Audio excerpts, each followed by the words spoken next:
자, 민수기 13장, 14장인데, 자, 이스라엘 백성이 자, 가데스 바네아, 이제 12장 마지막에 보면 가데스 바네아에 있는 바란 광야에 이르렀을 때, 자, 하나님 12명의 정탐꾼을 뽑아서 이렇게 보내시는데, 이 가데스 바네아는 가데스라고도 하고 가데스 광야, 또 바란 광야 이렇게 얘기하는데, 근데 여기가 어디냐면 이제 가나안 입구입니다. 가나안 입구.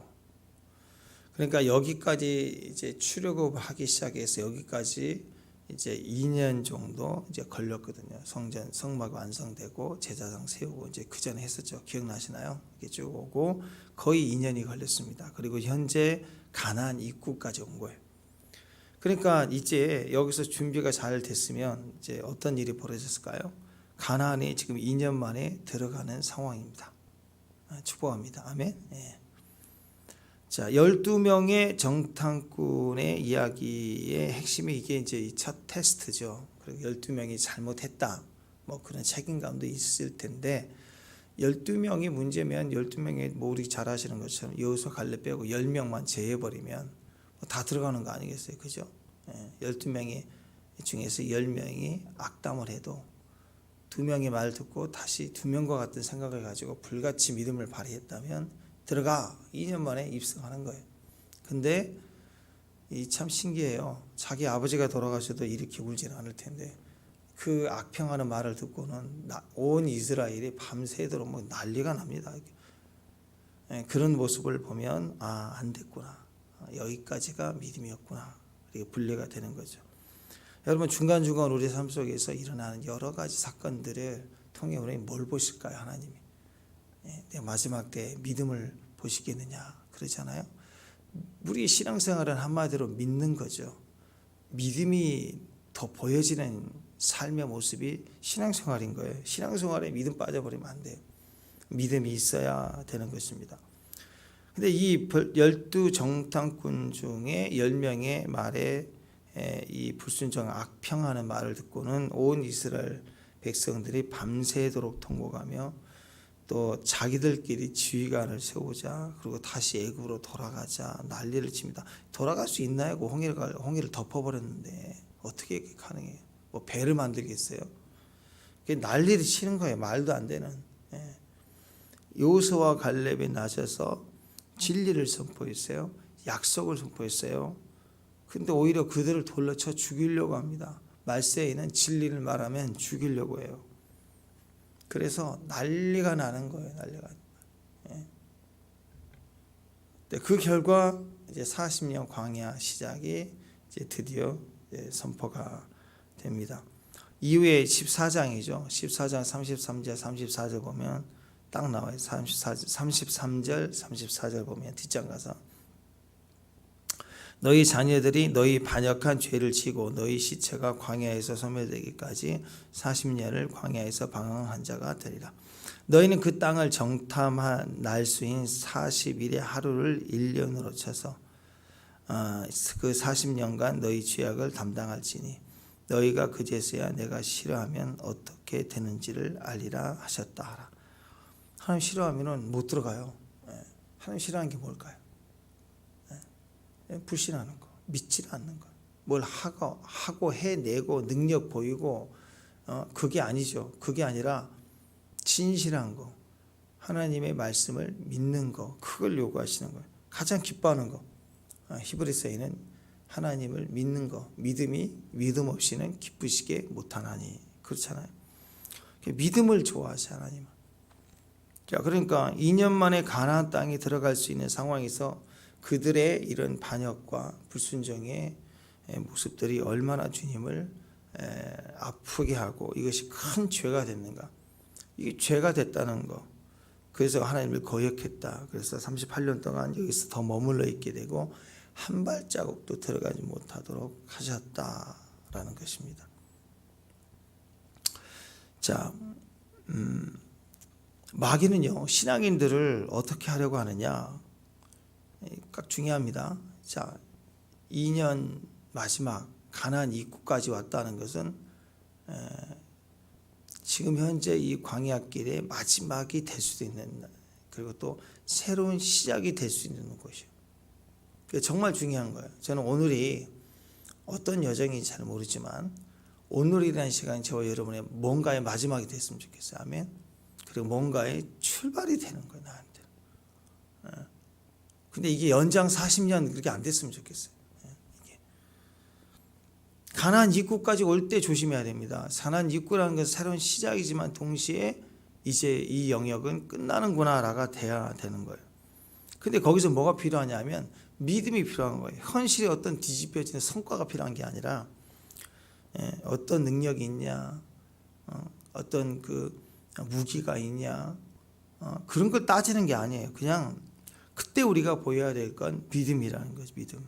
근데 거기에 자기 생각하고 두려움에 사로잡히고 그리고 그 안을 믿음으로 쳐나가지 못하면 거기서 다시 뒤로 빠꾸 해가지고 뺑뺑 도는 것 훈련이 더 필요한 거예요.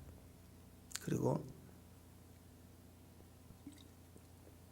그들은 거기서 죽게 돼요. 광야 1세들은 다 죽어요. 자, 믿음으로 시작했다. 그 말은요, 우리 능력과 수준이 돼서 출애굽한 게 아니잖아. 믿었기 때문에 믿음으로 말미암아 하나님의 역사로 된 것을 분명히 보았으니까 이제는 믿음으로 살고 믿음으로 들어가라는 소리예요. 근데 결국 믿음으로 출발했다가 이곳까지 와가지고는 거기서는 두려움으로 머물러 버렸다. 두려움에 걸렸다. 지 생각을 했다. 그러면 거기서 그냥 끝나는 거예요. 많은 하나님의 사람들이 어려움을 당해서 다시 주 앞에 돌아온 걸 보고 감사하고 힘을 얻고 하는데 그냥 그날 갑자기 이제 하면 되겠구나, 이제 이 과정만 넘어가면 되겠구나 할 때 거기서 그냥 잠수 타버려요. 거기서 그냥 두려움에 머물러 버리는 거예요. 인간적 계산과 생각이 딱 걸려버리면 꼭 거기서 확 하고 걸리는 거예요. 그러니까 믿음에 대해서만큼은 끝까지 붙들어야 됩니다. 손에 쥐는 물질 안 될 때 있죠. 빈손일 때가 왜 없겠어요. 요즘 저는 어려울 때 내가 실수하고 잘못할 수도 있지만 판단이 잘못될 수도 있지만 어떤 사람의 판단으로 우리까지 영향을 받을 수가 있는 거예요. 또 어떤 권력을 쥐었던 한 사람이 미쳐가지고 전쟁을 일으키면 그냥 한 시대의 전쟁에 휘말려 들어가기도 하잖아. 그래서 인생이란 그렇게 많이 이렇게 내 뜻대로 되질 않거든요. 근데 세상의 권력이든 질병의 위기든 이런 뭐 코로나 같은 이런 그런 팬데믹이 온다고 하든 내 믿음만큼은 세상이 쥐락펴락할 수 없죠. 내가 믿는다는데 그것을 어떻게 그걸 넘겨줄 수가 있겠습니까? 그러니까 어차피 내 손에서 내 능력으로 시작된 일이 아니기 때문에 우리는 세상 끝날이라도 믿어야 돼요. 그래서 우리가 하루 영성이 있지 않습니까? 오늘 하루 최선을 다해서 사는 거예요. 전쟁이 일어나든 포탄 속에 있든 간에 동굴에 있든 먹을 게 오늘 하루 분량밖에 없든 오늘 잘 먹고 그래 자자 눈 감자 눈 떠서 주님 보이면 천국이 다 저 얼마나 좋겠어요. 아버지 집에 들어온 거. 눈 떠서 또 이렇게 동굴이고 껌껌하다 보면 먹을 거 아무것도 없는데 오늘 주님과 동행하자, 주님과 시작하자 하면서 또 오늘 하루 더 사명 감당하지 뭐. 그래서 찬송하고 그리고 눈물로 세수하고 그리고 이제 벌떡 일어나서 또 하루 어떻게 살아봐야지 하고 믿음으로 딱 하나님을 잊게 하는 거. 동굴에서 임재 안에서 이것이 성전이다 생각하면서 하루하루 가는 영성이면 간단해요. 근데 끝까지 믿음을 붙잡아야 되는데 이 믿음이라는 게 그냥 앞에서 서칠 때는 대단한 믿음이 있는 것처럼 보이다가 조금 어려워지면 그냥 무너져 버리고 흔들려져 버리고 불평하고 사람 말하고 인간적 말하고 그러다가 이렇게 흐지부지해져 버릴 수가 있다라는 거죠. 믿음에 대해서는 끝까지 붙들어야 돼요. 한번 생각해 보세요. 내가 소유가 아무리 많다고 하든 소가 한 400마리, 아니 1000마리, 좀 더 쓸까요? 10,000마리 있다고 합시다. 10,000마리의 소를 가지고 있어 지금. 근데 임종 직전이에요. 몸도 잘 마음에 안 들고 이제 산소도 부족하고 이제 의식을 느낀다고 서서히 사라진다고. 그때 소 10,000마리 중에 한 마리라도 한우 1등급이라도 그게 필요하나요? 그거? 그때 필요한 건 아무것도 없어요. 누구도 없어요. 어떤 것도 소용없어요. 그때 믿음을 다 붙들고 주님께 감사함으로 가는 거예요. 매일 저녁 눈 감을 때마다 주님 오늘 감사합니다 하고 그게 훈련이 되어 있는 사람 그 모습 그대로 눈 감는 거예요. 그냥 감사함으로. 그게 축복이죠. 아멘. 그 마귀들은 꼭 그래요. 마지막에 오면 그건 새로운 시작인데 마지막이다 싶을 때는 우리를 좁혀버려요. 새로운 입구의 시작 앞에서 멈추게 해요.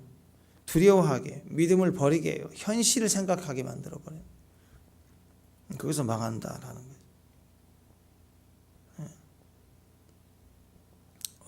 어제도 우리 은퇴하신 목사님, 선배 목사님, 목사님 아무리 힘들어 국민연금을 넣어야 된다. 그건 맞는 말이죠. 그게 가장 효과적이고 막 넣어야 된다고 지금이라도. 지금 그냥 그랬어요. 그냥. 근데 그럴 때가 있어요. 살다 보면 이게 미련해 보이고 둔해 보이고. 왜냐하면 지금 100세 시대 아닌가요?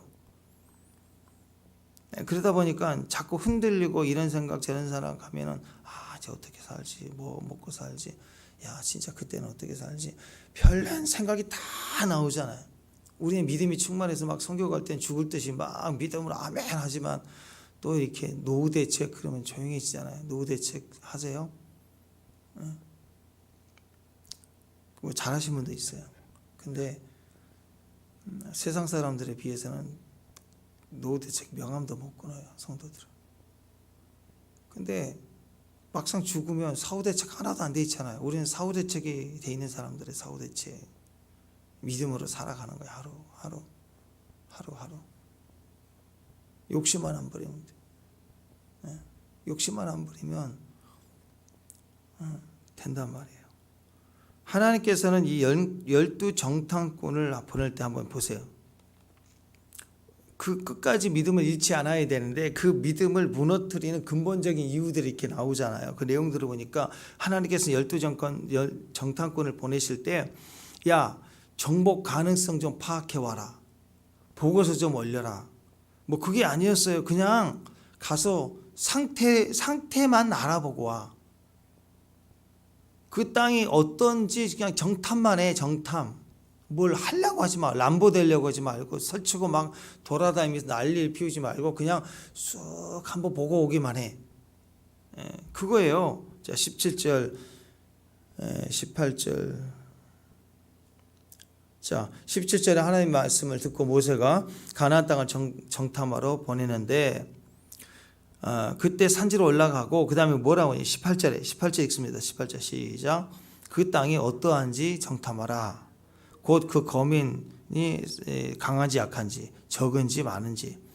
또 19절에 사는 땅이 좋은지 나쁜지 성읍이 진영인지 산성인지. 20절 토지가 비옥한지 메마른지 나무가 있는지 없는지.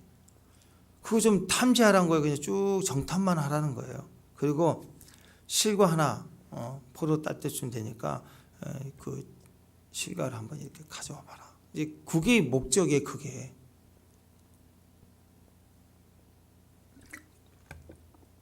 자, 단순합니다. 18절에 보니까 한마디로 그 땅이 어떠한지 정탐하라. 그러니까 상태가 어떤가만 보고 오는 거예요. 땅의 상태가 어떠냐, 사람들의 상태가 어떠냐, 그냥 이거예요. 그냥. 그러니까 결국 딱 한마디로 갔다 와서 땅이 진짜 좋아요. 두 번째, 사람들은 좀 세 보이고 강해 보이더라고요. 그거면 돼. 거기까지 정탐만 하고 오면 되는 거예요. 그게 정탐의 결과이고 이것만 보고하면 되는데 그때 만약에 하나님이 그러면 갔다 와서 그 땅이 정말 좋아요. 정말 하나님 말씀하신 것처럼 정말 좋아요. 근데 좀 그놈들은 좀 세 보이던데요. 그러면 하나님 뭐라고 하시겠지? 그래, 그 땅 참 좋지. 좋지. 그거 내 땅이야. 근데 이제 니네들 거 된다 이제. 그리고 그놈들 세 보이지? 괜찮아. 내가 함께 할 거야. 그리고 내가 치면 너무 재미없잖아. 내가 너희들 통해서 그 큰 놈들을 다 내보낼 수 있어. 그러면 뒤집어지지 역전이. 친히 말씀해 주는데 애굽 뒤집은 하나님인데 그러면 믿음이 얼마나 커지고 아멘 하고 밤새 막 축제 우리가 들어간다. 우리 집이 저렇게 좋다. 우리가 저들을 몰아낼 거다. 무슨 막 기뻐해야죠. 이게 하나님 말씀에서. 그러니까 이게 딱 하나님의 마음이라고 이게.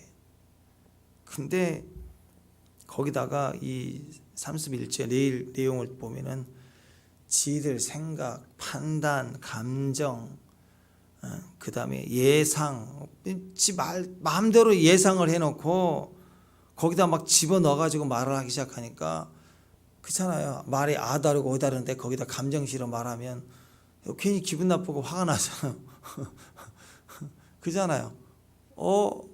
왜 이래야 되는데 야 그러면서 감정을 쓰면 이 사람도 뭐 그래가지고 감정과 감정이 팍 부딪히면서 이 터지는 거 아니야, 그죠? 감정을 실었어요. 자기 생각을 실었어요. 자기 판단을 말했어요. 이게 선악과예요. 아니 정탐꾼이 뭐 뽑아가지고 보냈더니 정탐꾼이 잘하라고 보냈더니 정탐은 하지 않고 판단을 해갖고 왔어요. 예상, 판단, 자기 생각, 감정 그걸 집어넣어가지고 말을 했다고요. 그게 31절, 32절, 33절 보니까 난리를 쳤어요. 난리를. 우린 스스로 보기에도 메뚜기가 되었다. 그럼 맨날 이 메뚜기는요 절대로 요단강 못 건너가요. 메뚜기는 요리 뛰고 저리 뛰고 메뚜기는 절대로 들어갈 수 없어요. 토끼와 거북이도 안 되지만 메뚜기도 못 들어가요. 메뚜기도. 자기 생각, 자기 감정, 자기 판단, 자기 예상 계속 얘기하는 게 그 핵심이 그거 아닙니까? 우리는 능히 올라가서 그 백성을 치지 못하리라. 아니 막 결정해 놨어. 능히 올라가서 그 백성을 우리가 능히 이길 수 없다. 또 그들은 우리보다 강하니이다. 우리가 정탐한 땅은 그 거주민들이 삼키는 땅이다. 우리 큰일 났다. 우리는 스스로 보기에도 메뚜기 같으니 그들이 보기에도 그와 같았을 것이다. 이 막 자기 판단. 하나님 한 번도 이런 말씀하신 적이 없어요. 그러면 그들이 사실 객관적으로 생각하면 그 성의 그 가나안 땅의 사람들이 강했겠어요? 애굽이 강했겠어요? 애굽이 생각해 보세요. 근데 그 거대한 애굽도 박살이 났는데 이거 아무것도 아닐 텐데 그들은 까마득하게 자기 생각을 말하고 자기가 뭘 해보겠다는 거예요. 자, 그래서 이때 자기 생각을 이렇게 버리고 승리하는 방법이 뭐냐? 딱 하나밖에 없어요. 시선입니다. 시선을 하나님께 돌리고 하나님을 바라보는 거. 그게 사실은 이제 이기는 모습 아니겠어요? 거기서 결정이 나는 거예요. 모든 것이 결정이 거기서는. 인생은요, 하나님이 기회를 주지 않아서 그런 거 아니에요. 사람 요즘에 그 금수저, 뭐 흙수저, 뭐 어떤 사람은 다이아 수저, 다이아다 그래. 그건 뭘 상징하죠? 부모 덕을 봤다, 아빠 찬스다, 뭐 이런 얘기를 하는데 그게 가만히 보면 기회잖아요, 기회. 나는 기회를 얻지 못했어. 이 세상은 불공평해. 나에게도 기회를 주지 않아. 주어야 되는 거 아니야. 차별이야. 막 이렇게 나가는 거. 근데요, 사실 그런 생각에 찌들려 있는 사람들에게 사실 기회 주면 될까요? 저는 정말 장담합니다. 100% 안 돼요. 다 어렵지만 견뎌내고 이겨나간 사람들이 금수저이든 흙수저의 출신이든 상관없이 다 잘 돼요. 그런데 맨날 나는 기회를 얻지 못했어. 이렇게 생각하는 사람. 그런 판단 있는 사람에게 기회를 준다. 절대로 되지 않습니다. 회사에서도 뭐 윗사람이 이러네 저러네 우리를 막 우리 것을 아이들 훔쳐갔네 지간 것처럼 보고했네 불공평해 막 난리를. 아니 세상이 원래 그래요. 밑에는 다 그렇게 살아가는 거예요. 근데 그걸 기회를 삼고 기회를 얻고자 움직이고 방법을 찾고 하는 사람들은 계속해서 승진해 가는데 실력을 어떻게 감춰요? 실력 없는 자가 윗사람이라고 실력 있는 사람 거 이렇게 뺏었다고 합시다. 한두 번은 되겠죠. 근데 진짜 이 사람 실력이 없는 게 다 뽀록나고 다 아는 거 아니에요? 윗사람도 다 알아요. 근데 이 사람은 진짜 실력 있는 사람이에요. 억울한데도 실력을 계속 발휘하면 그게 꼭 뺏기기만 하겠어요? 드러나지 점점 능력이. 그걸 보는 거예요. 그걸 더 가치 있게 보는 거라고 사람들은. 그러니까 내가 그럴 수록 더 실력을 훔쳐가지 못한 나밖에 모르는 진짜 실력. 아이디어로 훔쳐가서 대충 흉내낼 수 있는 것도 있지만 아이디어를 훔쳐가 가지고는 이게 설명이 안 되는 실력이 있잖아요. 실제로 이걸 책임지고 다 할 수 있는 기획안을 가지고 있다. 그러면 말만 탁 이건 좋은 아이디어지. 뭐 그런 생각 누가 못해요. 아 여기 땅에다가 땅 우리 사가지고 이걸 뭐 이 정도면 뭘 무너뜨리고 뭐 새롭게 지으면 끝내줄 거야. 이런 생각 누구나 다 하잖아요. 근데 실제로 그것을 해낼 수 있는 방법과 아이디어와 절차를 정확히 다 알고 있다. 그건 실력이죠, 실력. 그건 흉내를 못 내요. 그러니까 그럴 때일수록 더 분명하고 확실한 실력을 갖추고 기도하고 이게 그 사람을 장기적으로 볼 때는 더 큰 능력을 얻게 되는 과정이 되는 것입니다. 기회가 없어서 그런 거 아니에요. 우리는 기회를 못 받았기 때문에 어려운 게 아니라고요. 그래서 우리가 하나님의 말씀을 받다. 또 하나님의 말씀을 내가 믿음으로 받았다 하는 말은요. 그 말씀을 새겨들었다. 그 말씀을 내가 이렇게 하나님의 말씀이라고 수용했다. 이렇게 개인적 차원에서 아멘했다 하는 거기서부터 시작해가지고요. 나는 이건 나의 꿈이야. 이건 나의 비전이야. 라고 분명히 자기 인생의 전부를 쏟아내서라도 해야 될 것처럼 느껴지는 그런 의미까지 다 포함돼서 받아들였다라고 말하는 거예요. 말씀을 받았다는 거예요.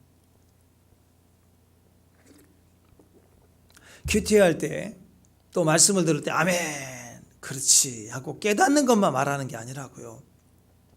아멘 했다는 것은 내 인생의 전부고 그래 내가 이 길을 가야 돼. 나는 이미 말씀대로 살 거야. 그리고 이 말씀이 말하는 결과를 반드시 나는 내 삶에서 이뤄낼 거야 라는 큰 비전이라고 말하는 것까지 포함되어 있는 거예요. 출애굽은요 광야 뺑뺑이로 끝나는 게 아니라 가나안까지 가야 되는 거예요.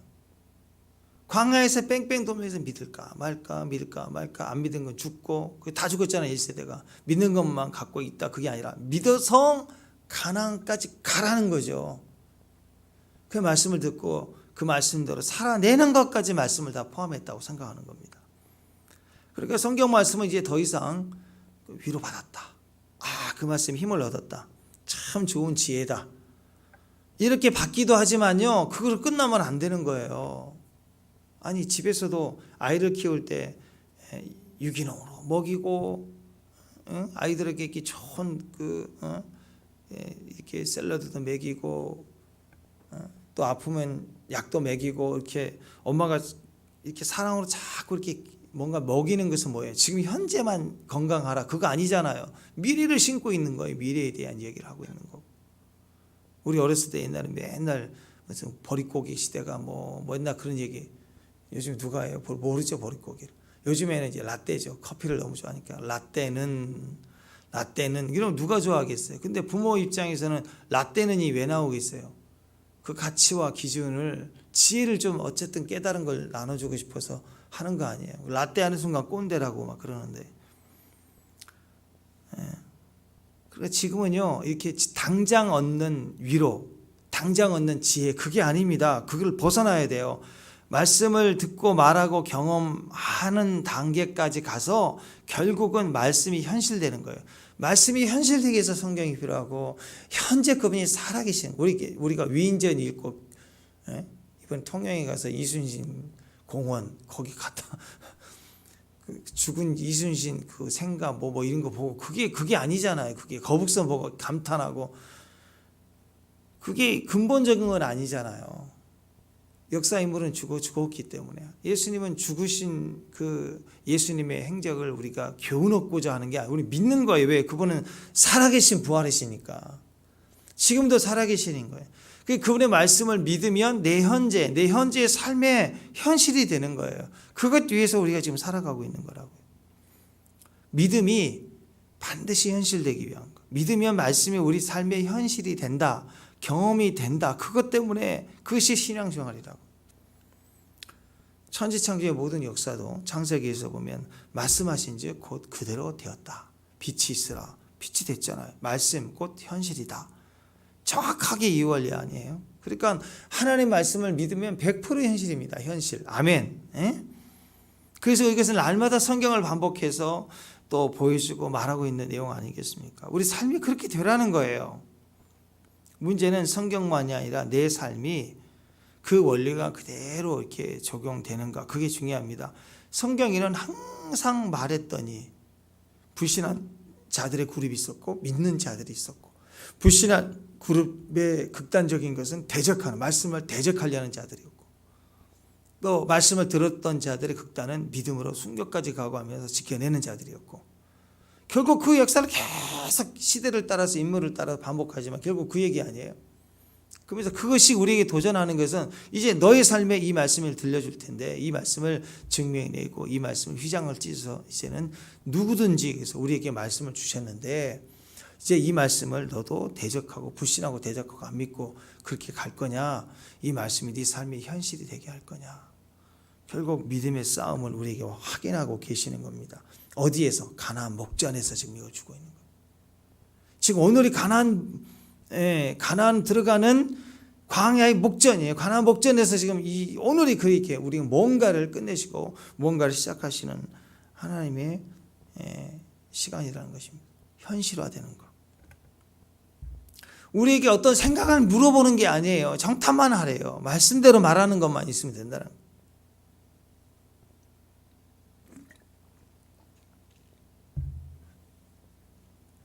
그러니까 성경은 하나님의 말씀이냐 아니냐, 이건 이제 끝났죠. 그죠?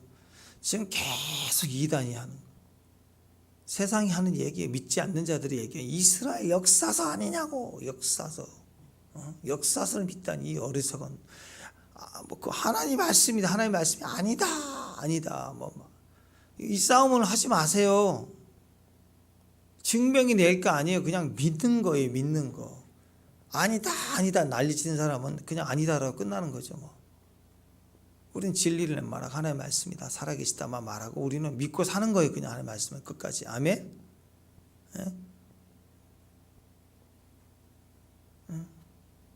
아니 그렇잖아요. 어떤 놈이 와가지고 막 우리 아버지 이름이 조기성 돌아가셨지만 너 아버지가 없어? 아니야. 막 싸우겠어요 그걸. 아니 우리 아버지님 살아계셨고 본이 어디고 성함이 어떻고 얘기를 했는데 안 믿어. 어떻게 그럴 수 있니? 막 혈기를 내고 집대 하나 뭉쳐가지고 아니다 빗게 들고 그럴 때 똑같이 나는 맞다 그러겠어요? 저 미쳤네 하고 그냥 그러느니 하고 가는 거지. 그죠? 그리고 우리는 어디를 붙들어야 돼요? 하나님 말씀이냐 아니냐를 따지는 게 아니고요, 내가 이 듣고 있는 이 말씀이 내 현실이 되고 있느냐 아니냐가 중요한 거예요. 이 말씀대로 내 삶이 사라지고 있느냐 말씀대로 되느냐가 중요한 것이지. 이 말씀이 하나님의 말씀인데 그런데 내 삶이 현실이 안 된다 그러면 그것이 너무너무 고통스러워야 돼요. 그러면 그림의 떡 아닌가요? 피자 전단지의 피자 아닌가요? 맛본 적이 없는 그냥 지식만 아는 거예요. 이 피자로 말씀드릴 것 같으면 쌀이 들어갔고 뭐가 들어갔고 새우가 한 마리 있는데 2마리씩 넣어줬고 그 전단지 내용 그거 알아봐야 무슨 소용이 있어? 아무 소용 없어요. 시켜서 그냥 가격도 모르고 무슨 피자 이름도 모르는데 그럴 때가 있잖아요. 몇 번을 시켰는데도 같이 먹으니까 먹는 거지. 이게 무슨 피자지? 어느 집에서 시켰는지도 잘 모르는 사람도 있어요. 그냥 시키니까 가서 먹는 거지 뭐. 맛보는 게 중요해요. 맛보는 게. 전단지 외울 게 아니라. 지금 내 삶에 하나님의 말씀이 현실화 됐는가? 그 주님이 내 주님인가? 그 고백이 내 고백인가? 그래서 우리는 말씀을 읽다 보면 또 묵상하다 보면 그럴 때가 있어. 아니 베드로가 주는 그리스도 살아계신 하나님의 아들입니다 라는 고백이 내 안에서 울려요. 울림이. 주님 사랑합니다. 베드로에게 한 얘기예요. 베드로에게 넌 날 사랑하느냐? 내가 주를 사랑하는지 주께서 아시나요? 근데 그 말 듣는데 막 내가 울린다고 애리다고요. 내 현실이 되고 있는 거예요. 내 삶의 그 증거들과 상황들을 만날 때 그때 내 삶의 실체가 되고 현실이 되고 성경의 그 치유가 믿을 때 내 말씀이 믿습니다 할 때 이상히 내 몸에 치유가 일어나 버리는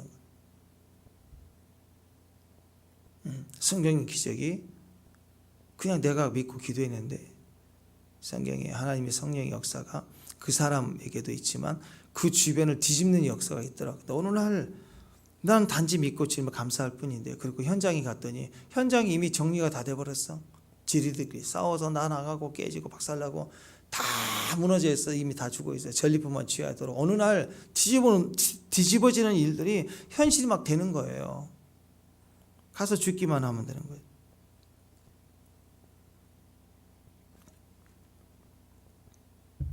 말씀이 내 삶의 실체화가 되는 것, 그게 신앙입니다. 그게 하나님의 뜻이죠. 아멘. 축복합니다. 그래서 어떤 상황이든 자기, 특히 요즘 시대는 그래요. 자기 인정해주고 존중해주는 시대다 보니까 지금은 무조건 자기 판단, 자기 생각, 감정이죠. 감정들이 되기 시작하고 되지도 않는. 그리고 요즘 그랬잖아요. 요즘 시대의 무식은요, 모르는 게 아니에요. 모르는 게. 왜냐하면 또 다 아니 그러면 박사도 몰라요. 새로운 기술이 막 계속 나오니까 세계적인 뭐 대학에서 박사가 됐다 할지라도 그 학위 받을 때만 박사지, 공부 안 하고 대학 강단에 있든지 그 연구하지 않는 박사들은요 도태돼 버려요. 그냥 너 다 아니 그러면 어떻게 이 세상에 다 아는 사람은 어떻게 했어요? 다 몰라요.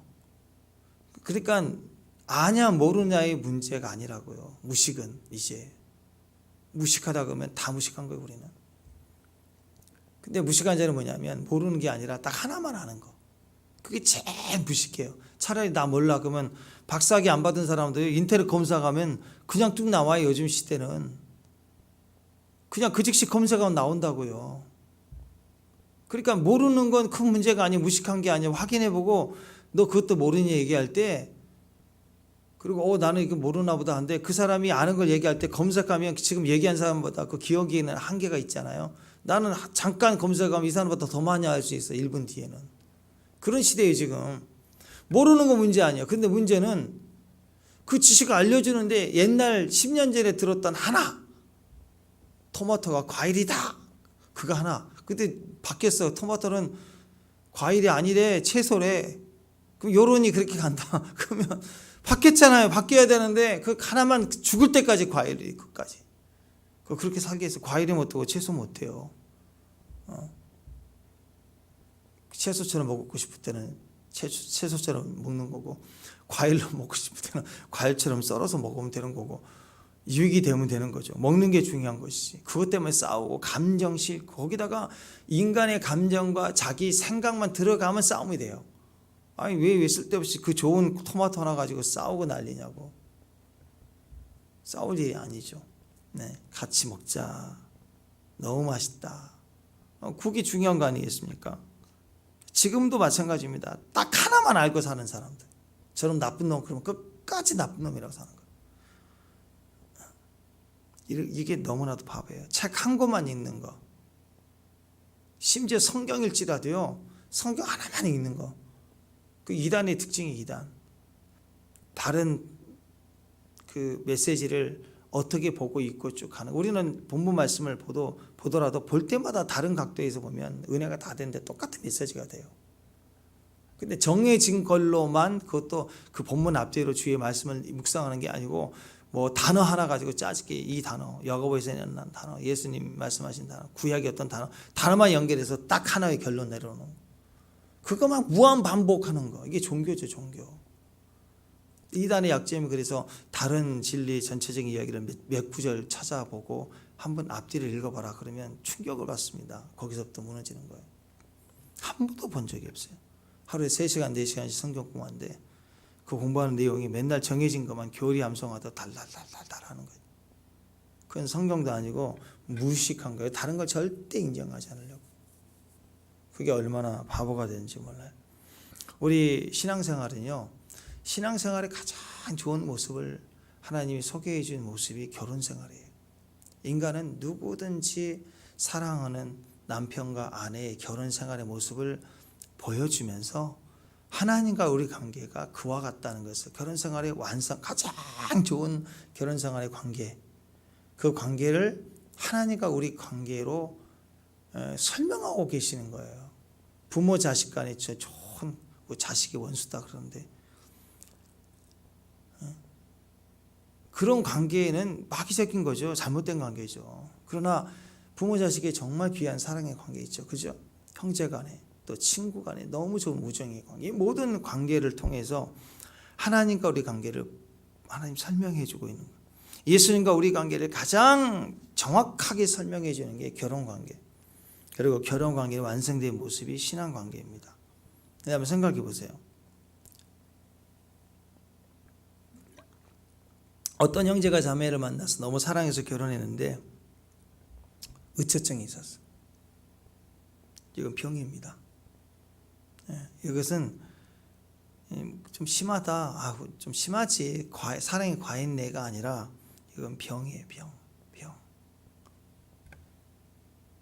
그러니까 이런 병 있는 사람하고 결혼하면요, 신혼 때 얼마나 정말 행복합니까? 그죠? 신혼의 단꿈, 신혼의 그 즐거움. 근데 단꿈이라고 얘기하는데 그 신혼이 아니라 그 완전히 감옥이에요. 감옥 처음부터. 그건 몰라요.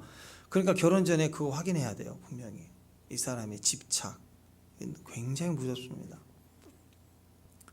요즘 같은 시대는 더 그래요. 요즘 같은 시대는 겉은 멀쩡하고 좋은 학벌이 가졌고 좋은 대학을 다니고 직업도 가지는데요, 이 성격 장애가 몰라요. 사람이 멀쩡하니까. 근데 정신적으로 이상한 놈이 있다고요. 우리 딸들이 그런 놈 만나면 큰일 나. 그래서 성격 체크해야 되고 인성 체크해야 돼.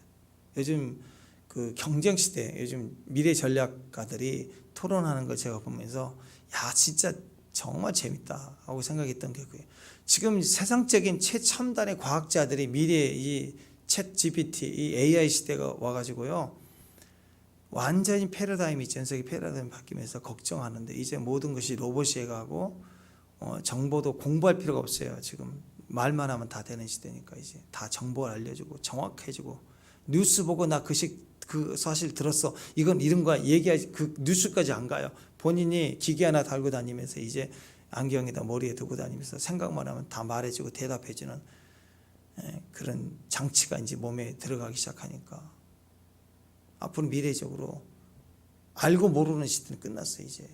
그러니까 뭐라고 얘기하느냐면 무한 미래 시대의 경쟁력이 뭐냐라고 얘기했을 때 그 과학자들이 100% 동의하는 게 이제 사람에게서 능력, 암송, 우리 학교 다닐 때는 얼마나 많이 책을 암송해서 시험 볼 수 있는가, 문제 풀 수 있는가, 그런 시대가 아니에요. 수학 문제 몰라도 기계가 하니까 이제 기계를 얼마나 잘 다루냐, 이제 그게 능력인데 이제는 그것조차도 다 알아서 다뤄주기 때문에 능력을 요구하는 시대는 이제 끝났다. 학벌을 요구하는 시대도 끝났다. 뭘 볼까 했더니 인성과 태도의 시대가 됐다는 거예요. 직업을 가질 때 또 기업에서 인재를 뽑을 때 뭘 뽑을 수 있느냐. 이제는 기계가 다 해내기 때문에 뭘 뽑느냐면 사람과 사람 관계를 얼마나 소중하게 부딪혀 나가고 인정해드리고 관계를 유지할 수 있는가. 왜? 점점 그런 외로운 시대가 올 때 인성과 태도를 경쟁력으로 삼고, 그렇잖아요. 내가 돈이 되게 많은 부자 사업가라면, 능력이 많다면 직원들에게 막 탁월한 능력을 요구한 게 아니겠죠. 참 따뜻하고 함께 있으면 좋고 하는 직원을 찾으려고 하지 않겠어요. 능력은 내가 있으니까. 태도와 인성이 경쟁력이 되는 시대더라고. 이 현세의 과학자들, 뇌과학자들이 얘기하는 걸 봤어요.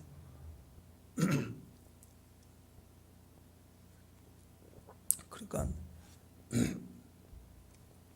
AI 시대가 요즘에는 이런 모양으로 그림을 하나 그려줘요. 각도를 한 15도만 좀 바꿔줘요. 점점점 그런 식이 돼요.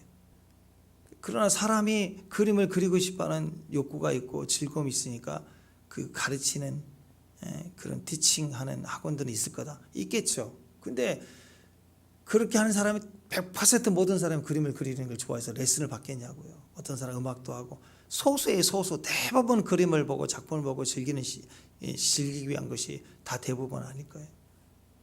그냥 AI가 흉내내는 게 뭘까요? 딱 하나밖에 없어요. 초자연적인 하나님의 아이디어. 요셉과 같이 꿈을 확인하고 할 수 있고, 그리고 하는 뜻 안에서 하나님의 신앙적 태도를 갖는 거. 그게 모든 것의 경쟁력인 시대가 됐다니까 이제는. 얼마나. 근데 여기 치명적인 게 뭐예요? 과대망상.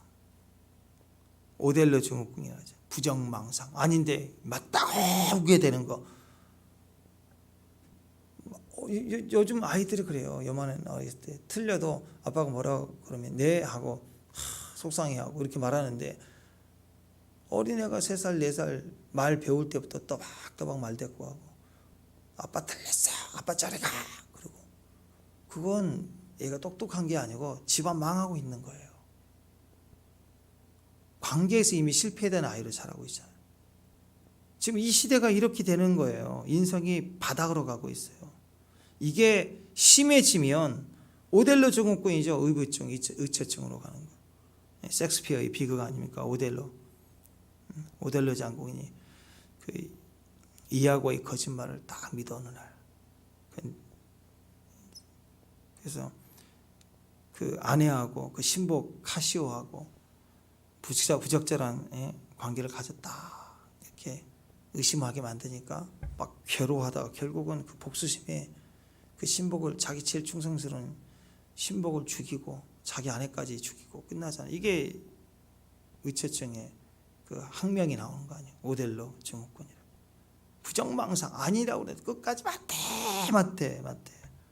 흔히들 이 의처증 보면 그렇잖아요. 사랑이 좀 지나친 거라고 얘기하는, 사랑한다. 절대 사랑한 게 아니에요. 이건 병입니다. 병. 정상인들은 대부분 의심하다가도요, 아니라는 증거가 딱 나오고 하면 그래? 그렇군 하고 아이고 내가 오해했네. 이렇게 가는 게 맞는 거예요. 왜냐하면 내가 오해를 했어도 마음은 뭐가 있냐면 아니었으면 좋겠다. 내 아내가 이런 일이 아니었으면 좋겠다는 마음을 갖고 있어요. 그 기대감이 있기 때문에 그게 증거가 나오면 그렇지 하면서 풀리는 게 정상이에요. 근데 마음의 태도가 어디가 있냐면 그 사건을 이렇게 아니야 라고 얘기할 때 받아들이는 태도가 그랬으면 좋겠다는 마음이 없어요. 내가 생각하는 게 맞다. 증거가 와도 이건 가짜야. 아니야. 분명히 또 뭐가 있고 숨기는 게 있을 거야. 끊임없이 증거를 찾기 시작하고 안 믿기 시작하는 거예요. 근데 비단 이 가정에서 문제가 아니라 모든 사회 관계에서도 유독히 그렇게 반응하는 거죠. 내가 맞다 그러면 끝까지 그걸 확인하고 인정하지 않고 내 생각이 맞다. 분명히 지금 말은 그렇게 하지만 저 꼬리 내려서 그런 거야. 근데 본심은 아니야 하면서 친구 관계에서 그렇고 끊임없이 의심하고 그렇게 그 증거를 찾기 위해서 난리를 치는 거죠. 그러니까 막 오면은 자백받으려고 폭행하고 협박하고 핸드폰 검사하고 의심되는 상대방의 SNS 막 뒤져가고 배우자 몸을 살피고 냄새 맡고 미치는 거예요. 미쳐. 의심받는 그 배우자도요 막 그 고통 때문에 화병이 나고 매일 지옥 아니겠어요. 그리고 말하기를 사랑하니까 그렇대. 이거 사랑이 절대 아닙니다. 자기 집착이죠. 질투, 사랑. 너무너무 고통스럽습니다. 그러니까 부부생활하다고 하는 과정에서 제일 중요한 사랑한다는 것은 뭐예요? 신뢰예요. 신뢰. 그래서 제가 이런 말 하잖아요. 결혼하기 전까지는 점 하나까지 확인을 다 하라. 결혼식장 갈 때까지는 사귀면서 계속.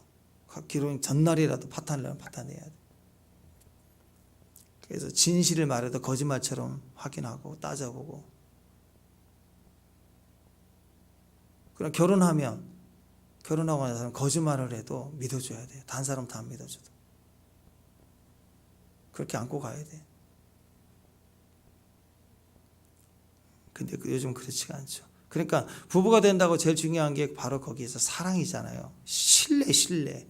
근데 이것이 예수님과의 그 신앙 관계에서도 마찬가지입니다. 예수님과의 신앙 관계 뭐가 필요해요? 신뢰가 필요한 거예요. 신뢰. 끝까지 믿어지는 거예요. 근데 어떤 사람은 꼭 의처증 환자같이 예수님 믿으려고 해요.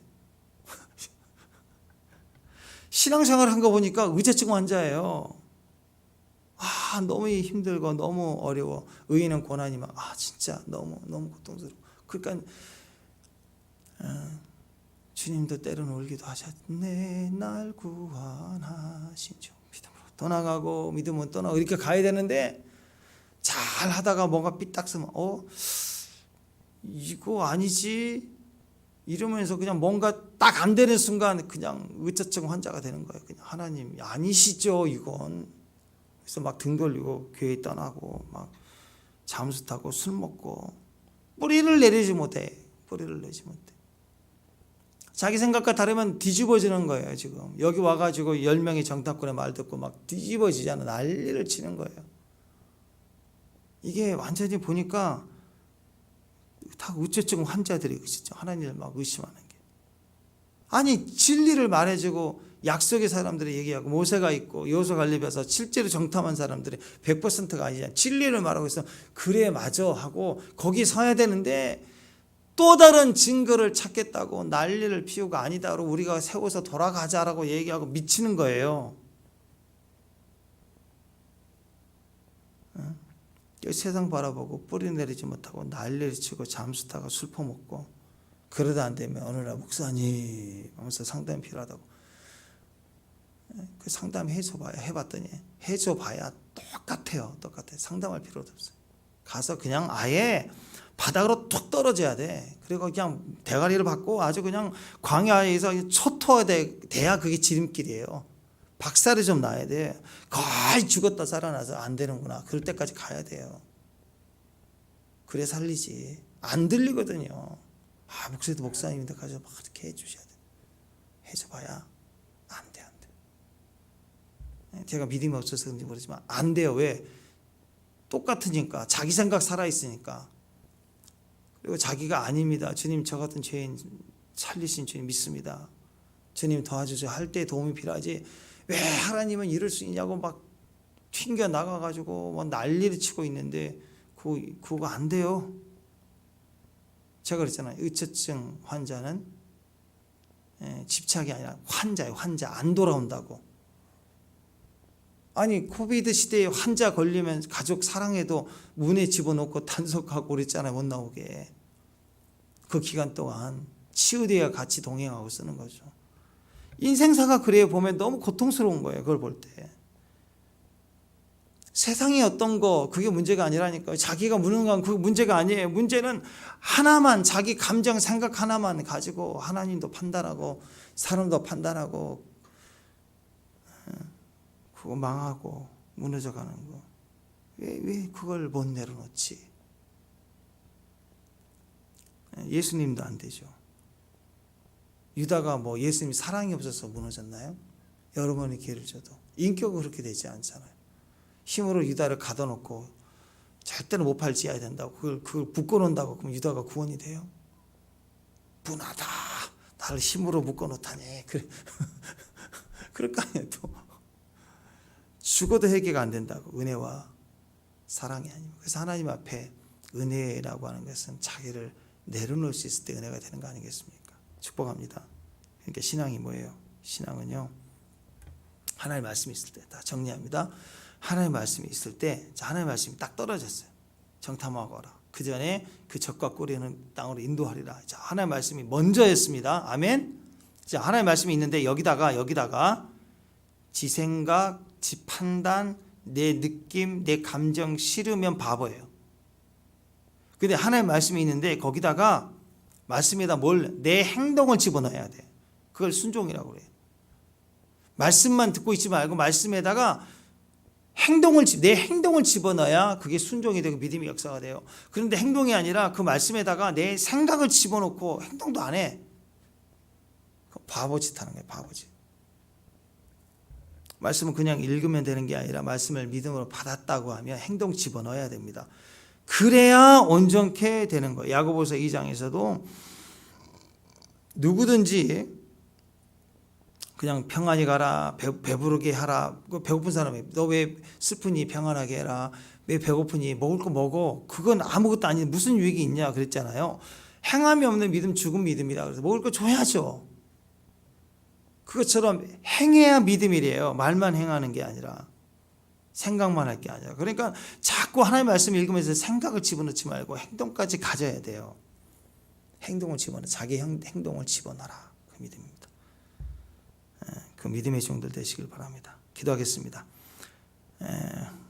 하나님 주신 말씀에 오늘 우리 행동을 집어넣는 지혜로운 순종자들, 또 하나님 역사를 보는 현장에 현실화되는 주의 종들 되게 하옵소서. 예수님의 이름으로 기도합니다.